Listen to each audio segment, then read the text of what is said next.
At dahil nga may nag-comment sa atin ng simpleng design ng white and red combination mga idol na may flower pole, dito nga is gumawa lang tayo ng isang mabilisang video.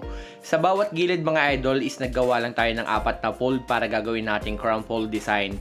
Scallop design po yan mga idol hanggang dulo, and red naman is 4 folds din na bawat folds mga idol at least nasa 4 or 5 inches. And gagawa lang din po kayo ng scallop design papunta sa kabilang dulo. At magpo-fold lang din po kayo ng 4 na fold kagaya ng ginawa nyo sa naunang beige na color mga idol. Ito nga yung mga klase ng design na sobrang bilis gawin lalo na kapag may mga event or occasion mga idol.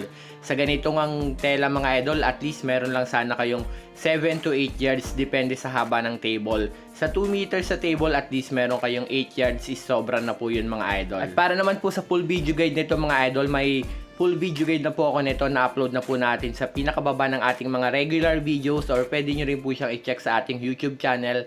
Vince Avenue rin po yung pangalan. Dahil nga may nagtanong sa atin or may nag-comment sa red and white combination mga idol, dito guys gumawa lang tayo ng simpleng design mga idol na crown pole design na may scallop design. Sa ganitong design, pwede nyo siyang lagyan ng artificial leaves para mas gumanda. At pero kung gusto nyo naman ng yellow and teal green na combination, ito naman yung pwede nyo gawin mga idol. Ito nga yung mga design na sobrang bilis gawin mga lods, pero ang ganda pa rin yan tingnan. Sana may natutunan kayo. Follow for more at huwag nyo kalimutang i-share. Maraming pong salamat.